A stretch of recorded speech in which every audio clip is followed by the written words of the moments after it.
name's Eunice, and I'm here representing the Bus Riders Union. We're a grassroots community organization with over 300 members in the Greater Vancouver area, and we represent people from all different jurisdictions throughout the region.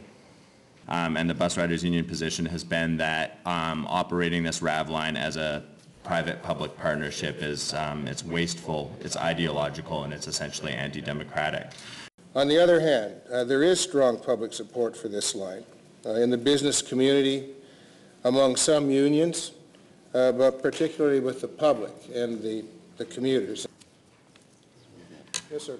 Good morning once again. My name is Andy Ross, and I'm the chair of the Transportation Committee of the BC Federation of Labour.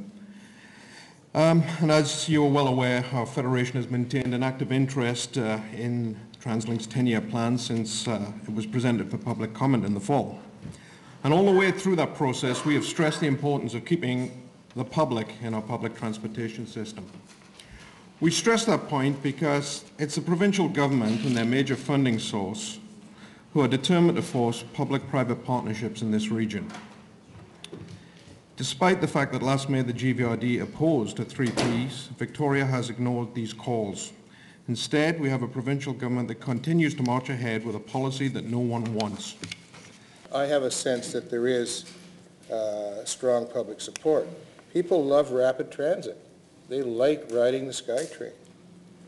Good morning. My name is Jordan Rosenfeld. I'm a resident of Vancouver. First, I think it's clear that nobody's opposed to public transit and the creation of public transit infrastructure in Vancouver. The core issue here that people are concerned about is the privatization of public services and public infrastructure in Vancouver and Canada.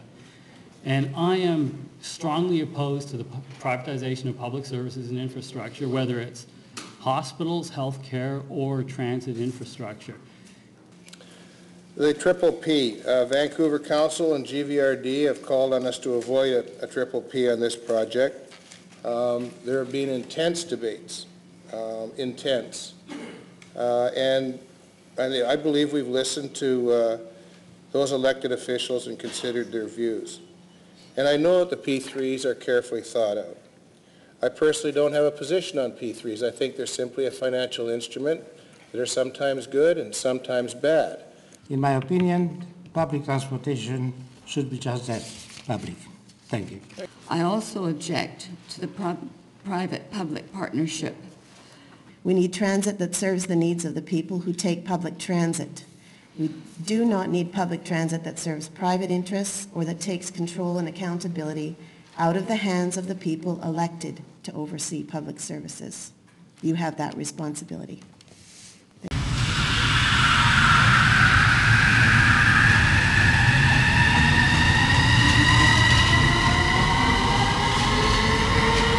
Having been directly involved with the negotiations in a lot of cases with senior government funding, I certainly can state very clearly that that funding, at least in the short term, meaning the next 5, 6, 7 years, will not be available to any other project.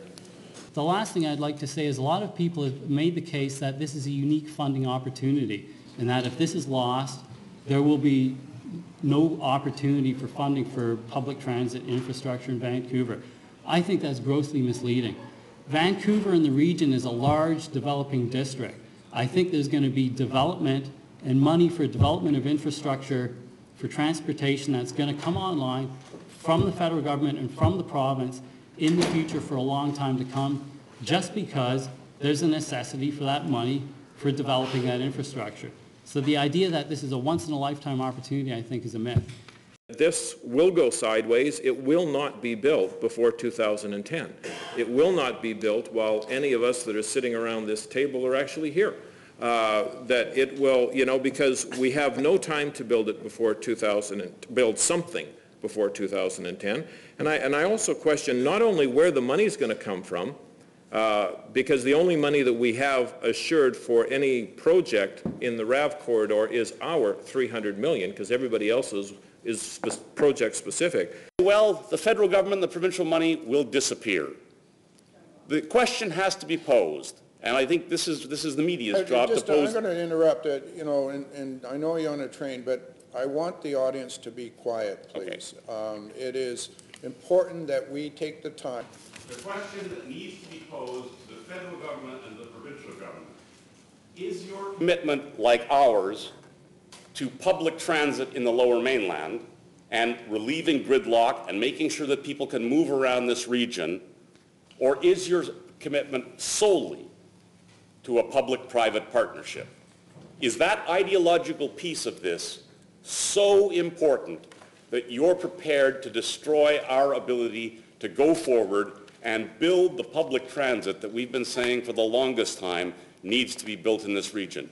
I don't believe that they are that foolish. I think you'll see that the federal government, the provincial government will say, okay, we understand, we want the project to go forward, we want a Richmond Airport Vancouver line to go forward, and yes, we want a Northeast Sector line to go forward, and yes, we want a Broadway line to go forward. But this line in this corridor will not, at least in the short term, go ahead in any description. And it's a shame for the people in that corridor. But that's a decision of this board. I have been assured, for example, that in the funding mechanisms at this stage, they will not be available to us, either the federal or the provincial government, for other lines in this corridor at this time. Now, maybe in the future, but certainly in the short term, they will not be available. I'm concerned about the threats that I hear out there, that we won't get the money, that this won't happen if it's not done this way, or if you vote no. Threats always concern me. Will the federal funding go away? I do not think so, because as much as we say we don't play politics, I think that the federal government are committed to recognizing the West, and I hope they are, and I hope that when they reach out to us with this type of funding, that we appreciate it.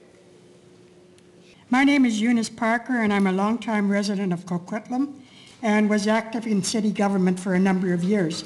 John over here was one of my sparring partners.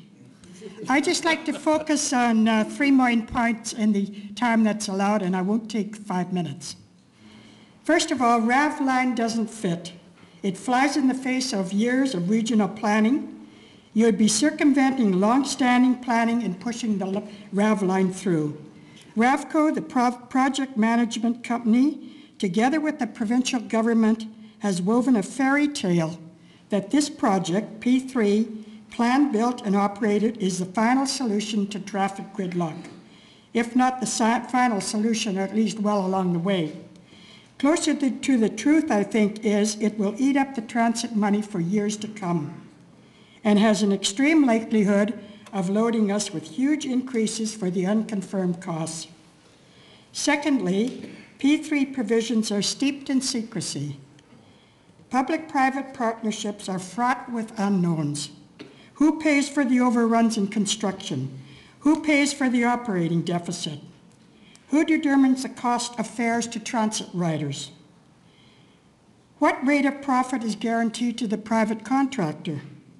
What kind of commitments have been made to ensure they make a profit? And why should the federal and provincial governments hold a gun to our heads, threatening this RAV line and this P3 formula or funding withdrawn? Remember, the people of the Lower Mainland said no very loud and clear to the P3 manage of the water filtration plant. Please stand for public transit and public control. Thank you very much.